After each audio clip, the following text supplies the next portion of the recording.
world where convenience is king, the journey from browsing to buying should be seamless. Yet many of us, the final step, the checkout, turns into a frustrating ordeal. So, I'm Dylan. I'm a partner manager at Ecommpay. And today I'm here to unravel the mystery of why nearly half of all potential sales vanish at the checkout stage.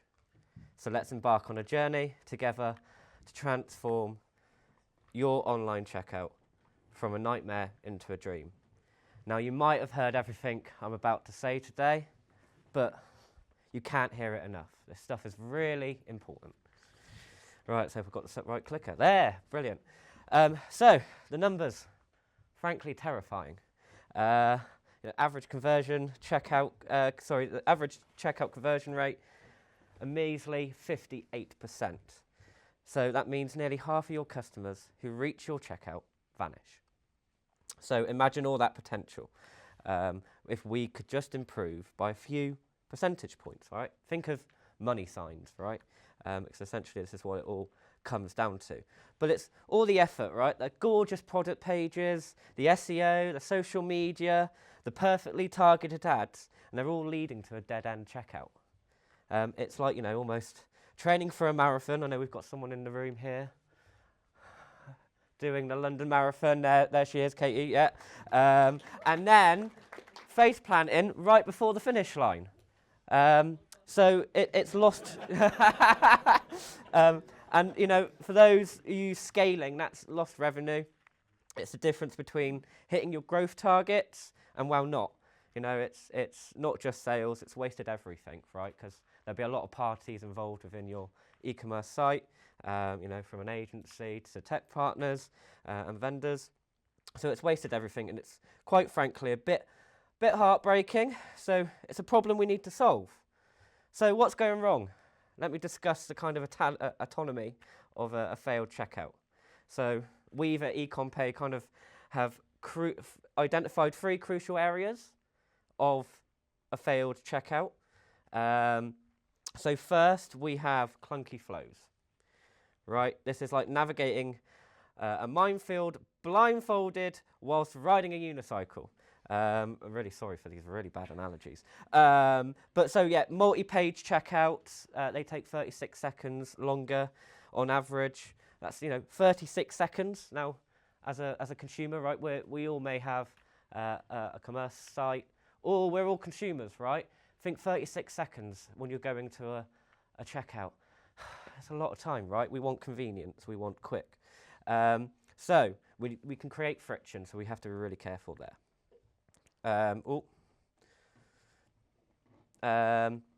Then we're going to confusing pricing, hidden fees, right? Surprise shipping costs, a massive one-way ticket to abandonment feel here.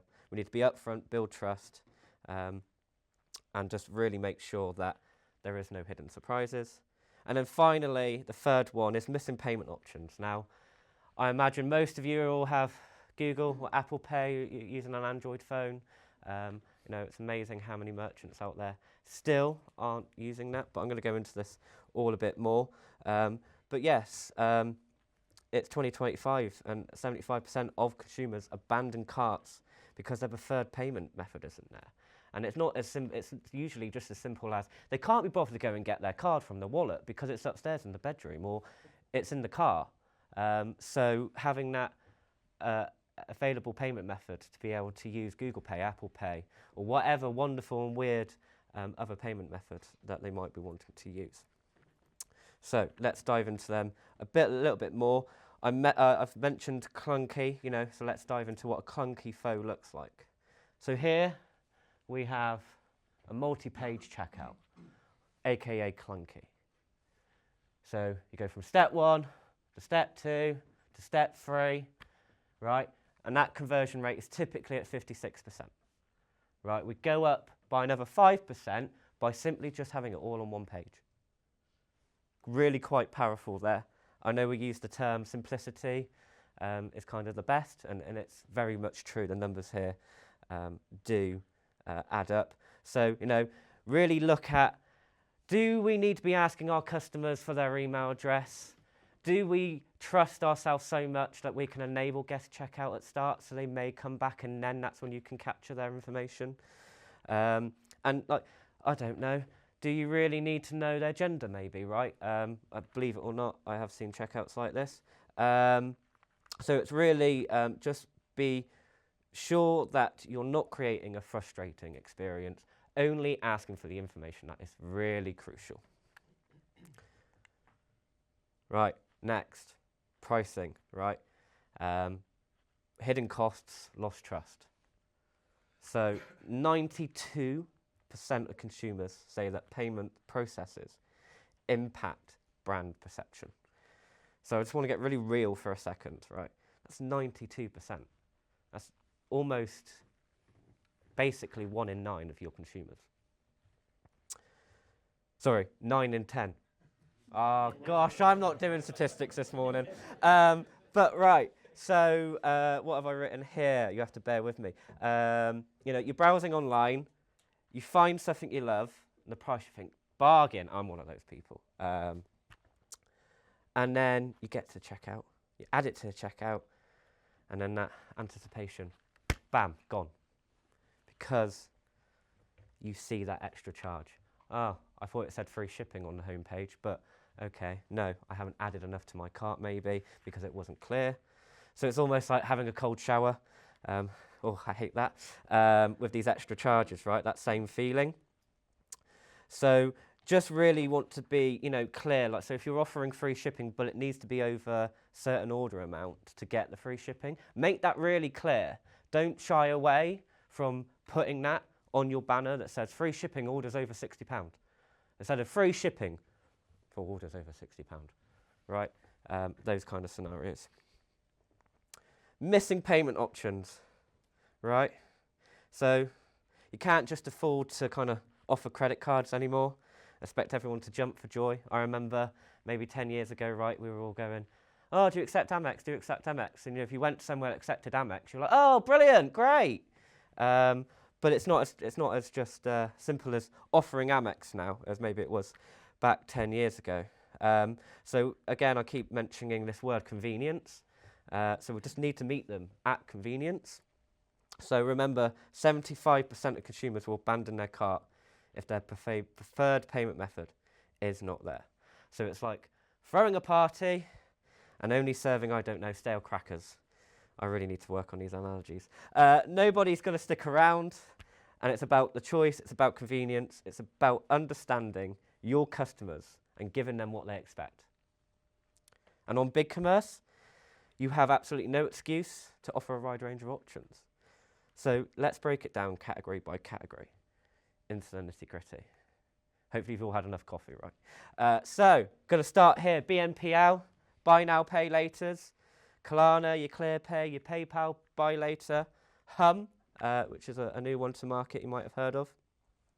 So they're exploding in popularity, especially with the younger demographics. Why? Because they offer flexibility.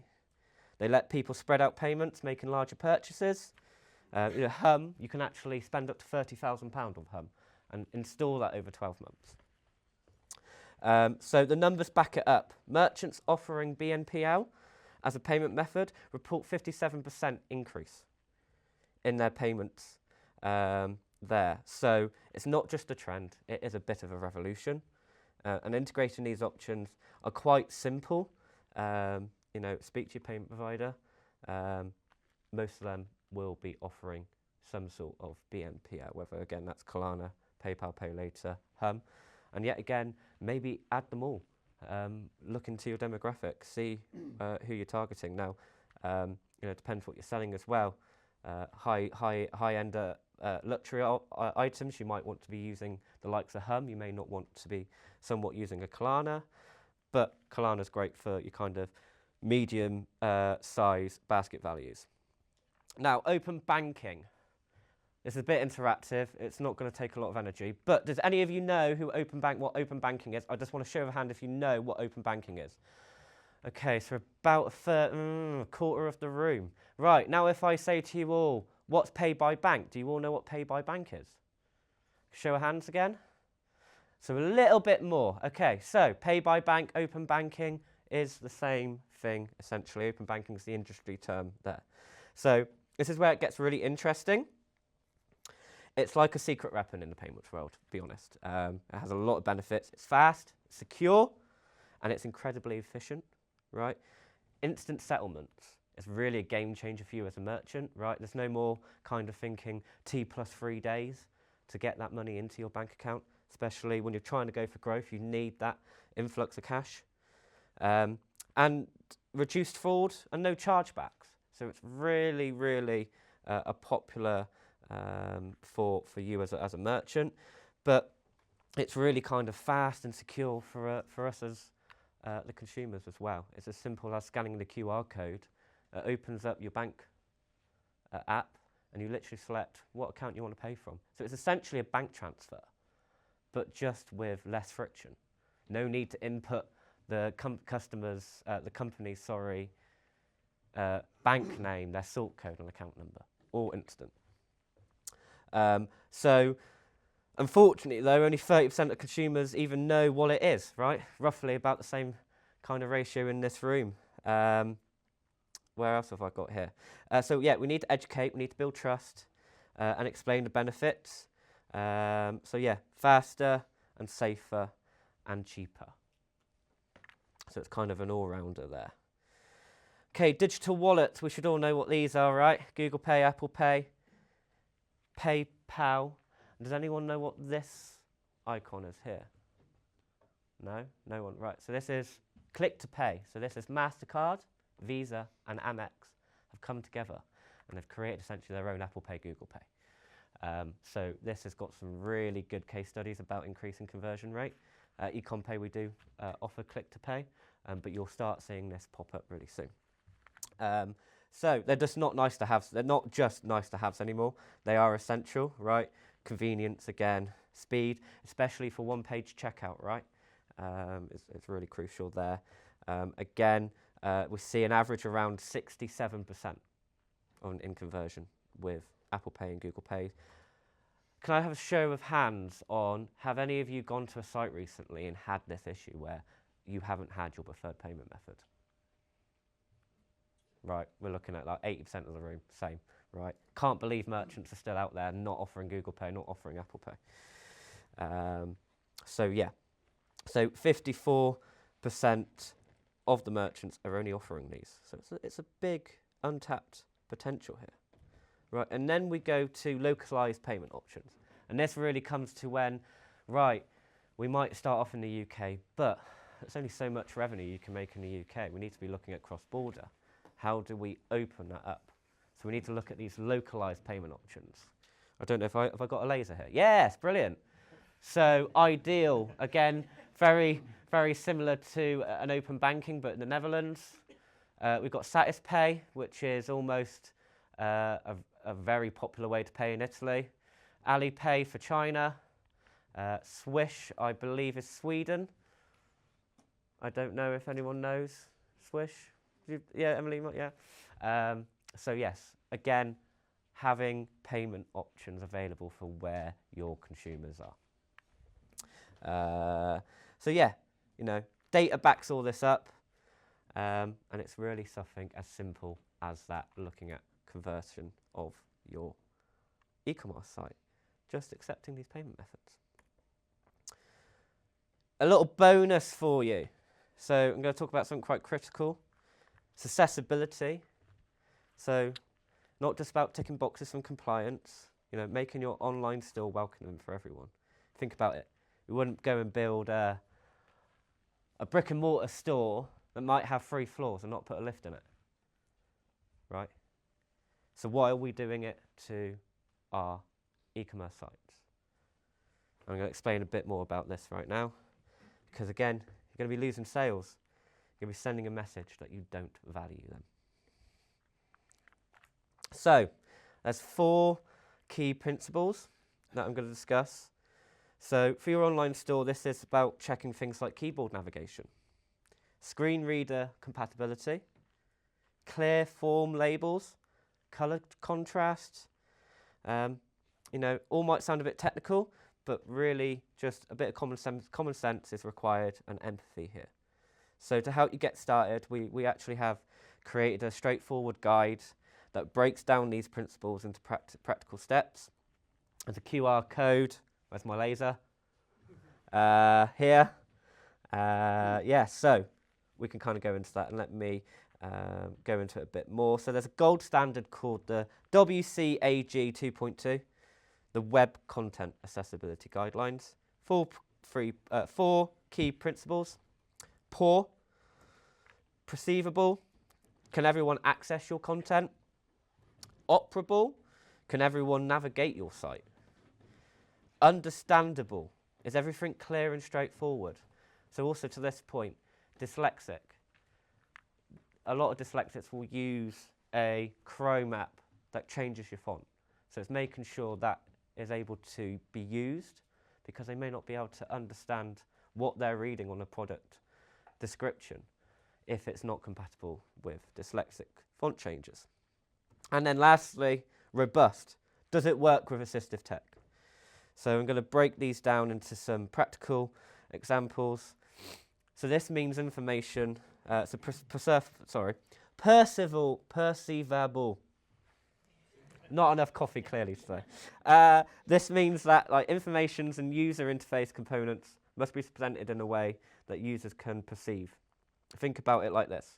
Can someone who's visually impaired understand your checkout using a screen reader? Are there text alternatives, alt texts, for your images? Is there significant color contrast? So that just carefully reviewing your free theme, your product images, and custom content that you may have added. Operable. So again, just a real life scenario here.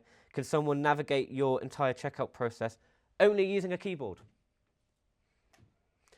Are there any time limits that might prevent someone with motor skill limitations from completing a purchase? Are there any flashing or blinking elements that can trigger seizures? Understandable. So again, just having an interface that is understandable. So is your checkout language clear, concise? Are the instructions easy to follow? Any error messages, are they helpful and informative? Right? I'm pretty sure we've probably always seen these error messages and we've gone, I don't understand what that means. Do you provide,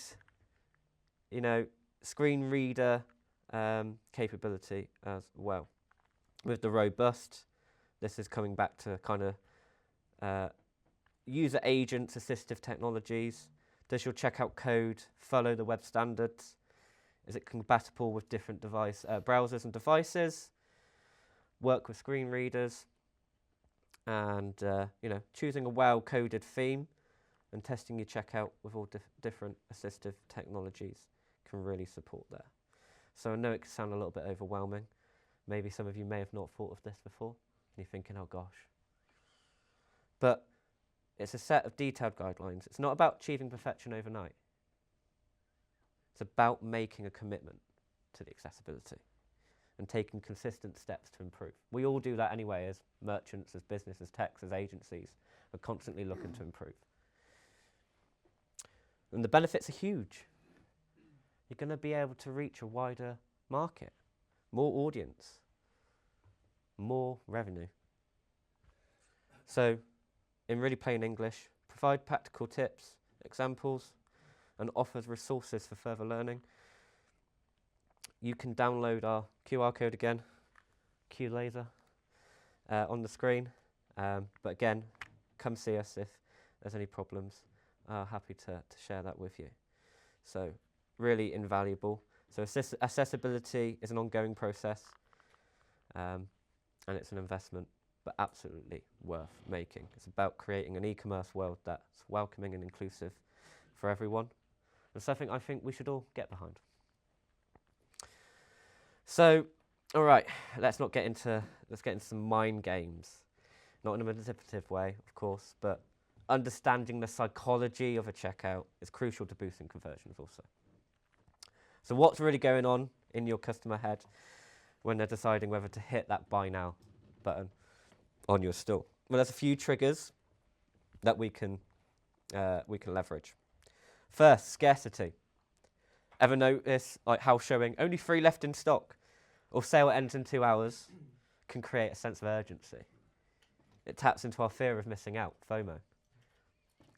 And there's custom apps, especially on BigCommerce and other CMSs, that allow you to really kind of drop and drag code into your website to allow you to show this and tap into FOMO. But at the same time, we need to be authentic, right? Don't create fake scarcity, because that will just damage the trust. So it's, again, something we've got really authentic about and clever about. And it's that thin line between authentic and not authentic. Secondly, social proof.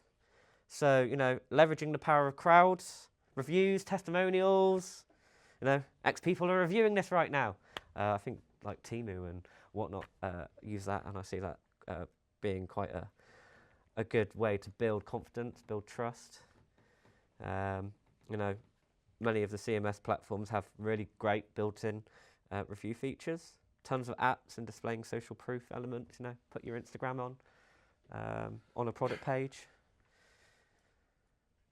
Loss aversion. So this is a kind of a sneaky one, right? It turns out we're more motivated to avoid a loss than to achieve an equivalent gain. So instead of saying, get free shopping if you spend £50, try framing it like, don't miss out on free shipping. Add X amount to cart. So it's a little subtle shift, but surprisingly really effective. So you can experiment with this and use checkout messaging. ChatGPT might be a great tool here also. So your cognitive load, this is quite huge actually. Basically, less mental effort is required to complete a checkout, the better. Keep it simple, clear instructions, minimal film field, streamlined design. I once saw that Mark Zuckerberg, when he was creating Facebook, he just wore black tee and cargo trousers or something like every day because it's simple. He just opened his wardrobe. He didn't have to think about anything else. He could save his memory and his brain power for other more important things. And then lastly, trust signals, right? So these are just those little things reassuring your customers that it's legitimate and secure. Security badges on the payment gateway. Easy, clear return policies, easy to find contact information. These all reduce anxiety and build trust. So it's really interesting because we say about checkout and we just maybe think the checkout page. But there are other pages that also really do support a checkout conversion. Okay, so I've covered the present, but what about the future, right? We've seen a lot of change, right? If we look at the exponential growth since COVID, contactless from in-store to Apple Pay and Google Pay and their growth in the market. But, staying ahead of the curve is essential for long-term success. So what could we be seeing in the future coming up? And some of these we're already seeing. Biometrics, fingerprint scans, facial recognitions, they're becoming increasingly common for authorization. And again, reduce the friction for 3DS. So why Apple Pay and Google Pay are so popular. You no longer have to go to your text message to go and see, what's the code? Copy and paste, input, right? Because you've already authenticated yourself via the Face ID. Voice commerce, so this is a bit of a newer one. So imagine you go, hey Alexa, buy me another Cat Rusty Monkey t-shirt. Right? It's not science fiction anymore. So voice-activated shopping is becoming a reality. So also something that we need to optimize our product data for is voice search, and considering how voice interfaces will integrate with our checkout processes. Embedded finances. So again, this taps into the open banking side, that secure connection with consumers' bank accounts. And seamlessly integrating financial services, essentially, into non-financial platforms. So think about buying a product and getting finance directly at the checkout. So think when you're, going for a new HPP on your car lease. Being really simple in a matter of, say, 10 seconds on your checkout page. No longer having to go into store, into a car dealership and say, right, I want to buy this car. Sadly, I don't have enough money to buy it cash, so I'm going to do it this way, and then filling out all those forms. That would be gone. And then personalised checkouts. My opinion, a bit of a holy grail, right? Imagine a checkout experience that's tailored for every individual customer based on their past behaviours. So just like the algorithm of Instagram, right? When you, you see stories, they think you know that they know that they want you to that you'd like to see. Imagine the same with a checkout. They've been using Apple Pay for the last 10 transactions. So let's put that at the top because that's probably how they're going to pay. Dynamic pricing, customized payment options again, and personalized recommendations as well at the checkout. All right, we've seen you've added this. Do you want to add any last minute items that we think you'd like to the checkout? So it's about creating that truly unique and a relevant experience as well. So don't let your checkout suck. Okay, take action today. Well, maybe not today. Got a great day lined up for you, but maybe in the next, say, 48 hours, right? Let's get those clogs going. So don't let your checkout be the weak link. Take action. So audit your checkout process. Prioritize accessibility. Remember the WAG2, the pool principles, and then explore new payment options. Don't be afraid to experiment. Have those conversations with your payment providers. Open banking, digital wallets, localized payment options. So, time to switch gears a bit. I think I might just have about 5 minutes.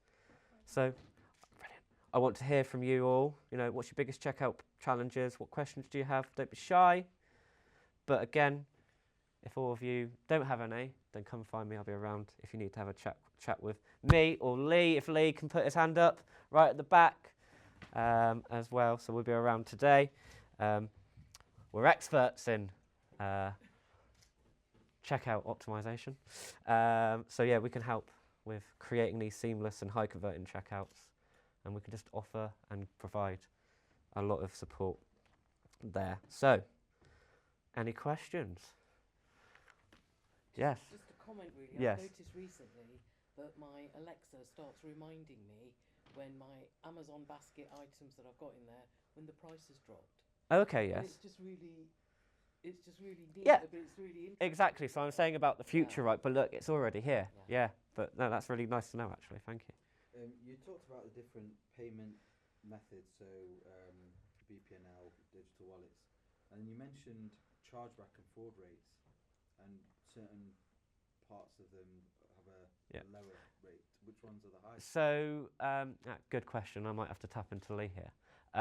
But your open banking is where there are no chargeback rates, right? So that's best case scenario there. Because of the... would be BNPL would be where the highest risks are. Lee, can you help me here? Is there a difference on chargeback rates with BNPLs compared to, say, card payments? Yeah, I think BNPL is safer generally based on the initial screening of the consumer because, you have a soft credit check and, they clarify X, Y, and Z prior to even going into that first instalment. So I think you've got high chargeback rate on a one-off MasterCard payment that could potentially be fraudulent, for example. Yeah, but if your chargebacks are, potentially coming high, always worth looking at and talking to a payment provider about their chargeback management, also looking at other providers. So Ecommpay, we have that in-house. Some providers may be able to bring partners in as also that can kind of help utilise and make that more of a less painful experience for you.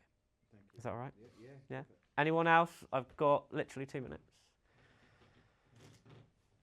Yes, Matt. BNPL stuff as well, the risk that's managed most of the time by the provider, isn't it, rather than yourself as a merchant? As an acquirer, yes. Yeah, so like the Klarnas of the world, they do all of the... So if somebody fails their payments, the merchant still gets their money, doesn't it? Or how does that work? Good question. So yes, the agreement is between, as a consumer, with Klarna. So it would be Klarna's duty to recover that, and I believe with Klarna actually you get paid up front. and then Kalana almost have a line of credit with the consumer. So there's not so much cash flow issue there for merchants that they may think, oh well, this is why we don't want to be BNPL. We need that cash flow because we want to scale. But it may differ from BNPL to BNPL. But again, your payment providers should know what's going to be best fitting for everyone and the differences between. Yes, sir. Just one last one, like taking from the start where you're just talking about 58% of checkouts is kind of what's achievable, and obviously leaving a lot on the table there. Do you, just as an expert on kind of that side of it, have any idea of how large a share of that, like obviously 100% is not achievable. What I'm saying is, like, I think most of us in the audience have had the experience of adding something to your basket, even seeing how much does it calculate to. Yeah, so like what part of it is always not going to be intentional and you're just using it as a wish list, or like I never intended to actually check out, but I still am in checkout? Like, yeah, so I think again it's great question. It's kind of just looking at a few extra percentage points, right? Again, like it's not about being perfect, right? So even, you know, you can make a really quick, easy win of like 5% by just switching from multi-page to single page. So it's almost like little things only boost little percent, but collaboratively that becomes quite big. But it's going to be, you know, a journey that never ends, right? Because it's forever changing, all our activities and the consumers, what they want, the convenience changes. But yes, I think, yeah, I don't think maybe, you know, maybe never going to be 100%, but it's about being as close to as possible, right? Yeah, I think just to add to that, I think what we try to set out to do as a company, our ethos, it's not, you know, set in stone or whatever. I think what we try and do is that 51, 61%, whatever that looks like, we try and understand your business model, go into the detail, look at the analytics, look at the data, and then if we can gain 5, 7, 8%, you know, more revenue, then that's, you know, a massive achievement that we're trying to do. So we don't expect it to be anywhere near 100, for example. That might be 12, 15 years down the line. But if we can add 5, 8%, you know, a couple of specialised payment methods that you didn't have prior. To add to that, I know I'm over my time, but Click to Pay, they're finding nearly extra 30% conversion rate just by offering Click to Pay. So, brilliant. Thank you, everyone. I'm here the whole day. Pleasure. Look forward to talking to you all.